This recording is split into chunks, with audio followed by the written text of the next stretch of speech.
Hello, everyone, and welcome to my weekly interview series. Today, I'm joined by Kyle Morris, creator of the NASCAR YouTube channel KEMMO. Kyle, how are you doing? Pretty good. How are you? Doing good. Did I pronounce that correctly? You got it. Yeah, I appreciate that because a lot of people don't get it right. Yeah, I was telling people chemo, and then I was like, you know what? I need to double down and make sure because I've watched your channel a lot, but I guess I've never, you forget those little things. So I listened to it and I was like, okay, chemo, chemo, where's the emphasis? I was like, you want to send people to the right channel.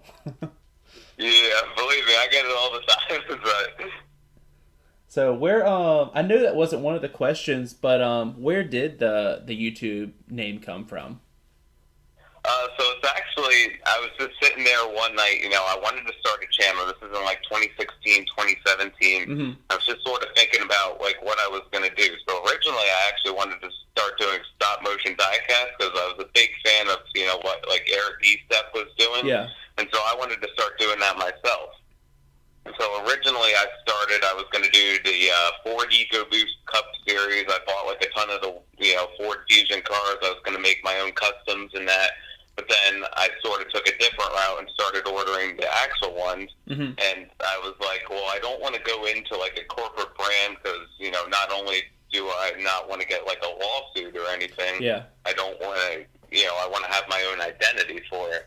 And so we were just sitting there one night brainstorming ideas, and my mom's actually the one who came up with it. So the first three letters, KEM, those are my initials, and then MO at the end are the first two letters of my last name. So it just sort of rolls together. Mm-hmm.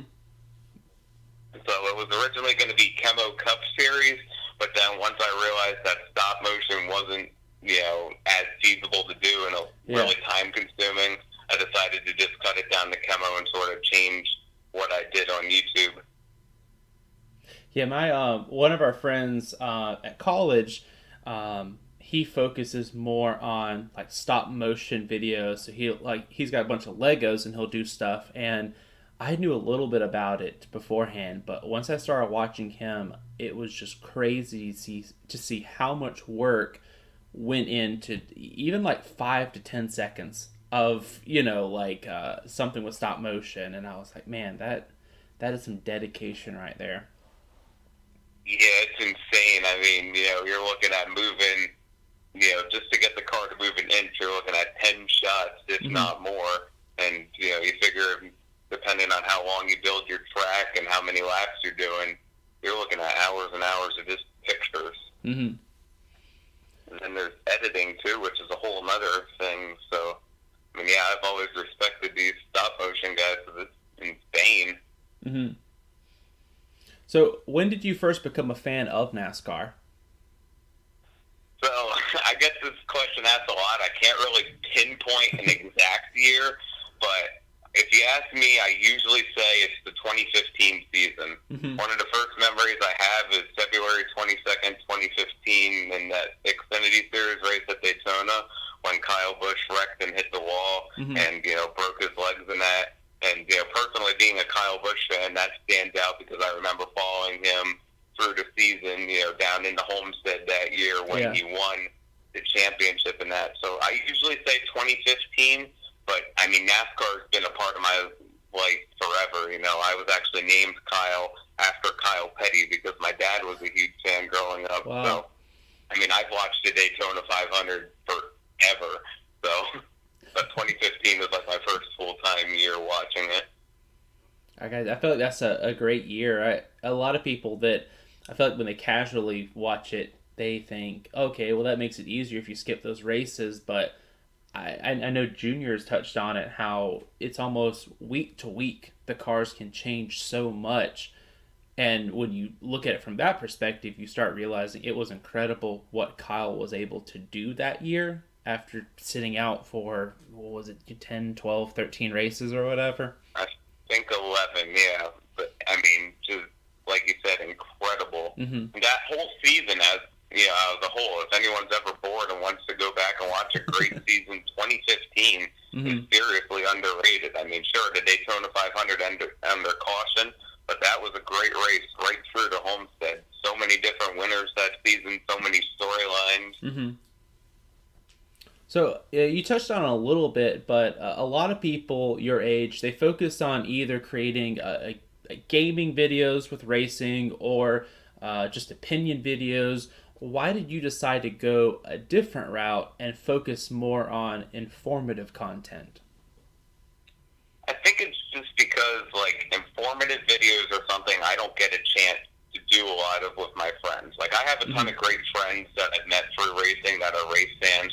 So when some big NASCAR headline comes out, I'll jump on with them and, I'll give my opinions. Mm-hmm. So if I get that all out at first, that first reaction with them, if I sit down to do a video, it's not going to be a very good opinion video because all my opinion and emotions already been let out. Mm-hmm.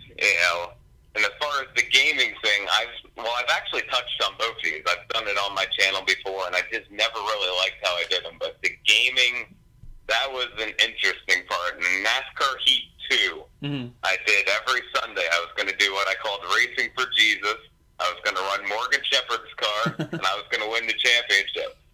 And I realized that really wasn't for me because, A, I was actually pretty bad at that game, but B, I had it at 50% races, so the video was like 45 minutes long, and so it's not feasible to get a viewer to watch it when, A, I'm not very good, and B, it's an incredibly long video.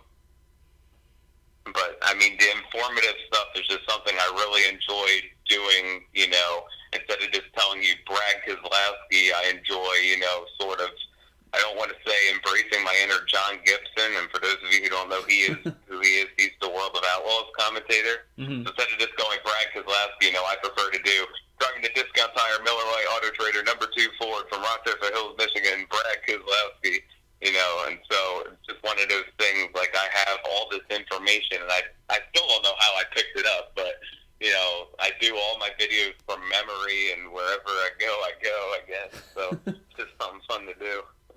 Yeah, I've always been someone that I love poring over the data and seeing where people starting, what are their stats for the track, and it's cool to read them, but I feel like your videos now you have that energy behind it, and that's one thing that I've really enjoyed about them is now instead of just reading like, all right, this is where Busch is starting. Instead, I have that energy of, hey, everyone, here's the race, here's the sponsor, here's their starting, here's some stats, and I feel like you do a really good job of bringing that energy and excitement to the race. And even, like I said, a lot of times it's way more exciting on the surface for people to see, oh, here's a guy playing a video game, or here's a guy, yelling because he hates what NASCAR did this week. But I feel like it's more difficult to just take, stats, but you've done a really good job of that. Yeah, and I appreciate that. And, one of the biggest things is, too, it's all about flooding the market with videos. I can easily make a gaming and opinion video, but I'll be one of 1,000 people that wants to talk about that, whereas I'm one of maybe two when I do, the informative stuff. But, I mean, spicing it up was something that, I really had to learn. I go back and watch, like, my 2017 season previews, and it's just so dry in that. So I'm glad I was able to finally figure out a way to bring that energy and share my passion with everyone. So have you considered one day doing this like as a full-time job, reporting on motorsports, or do you see this as kind of maybe a hobby that you keep doing as long as it's fun? I've absolutely considered it as a career. I mean, I have an incredible internship that I've had since I was 15 years old with NASCAR Low Teams. Just an incredible company. The owners there are so amazing, and they give me every opportunity under the sun just to see what I really want to do. So I can come in there and say I want to do commentating, but I'm still getting a chance to do PR work. I'm getting a chance to work with our designers. I've gotten a chance to sit in on marketing calls where we sign sponsors. So I'm getting to see every aspect of it so I can choose what angle I want to go into in the sport. But, I mean, I would definitely love to get a lead in the media and, really make a career out of this. Yeah, and I feel like, too, one thing cool with your videos, and even though a lot of my videos might fall into an interview or opinion-based, is I don't want to burn bridges. And I feel like with your videos, you do a good job of that, because I see some people that all of their they'll make half their content is, hey, let me tell you how bad of a driver this guy was, and I'm like, I would never want to meet a driver and have someone come up and say, oh, you're the guy that did the video just trashing me. And I feel like that kind of helps too, is that you're not burning those bridges when you're saying, hey, this guy's starting fourth this week, or whatever. Mm-hmm. Well, that's the thing too. There's a way I can say it without saying it. Instead of saying driver sucks, I could say driver at this track has an average finish of 32 and a half and 10 starts. Yeah. So recently, a really cool thing happened. We saw your logo pop up on ARCA Series driver Brad Smith's car. How did that come about, and how did it feel seeing your name on a stock car?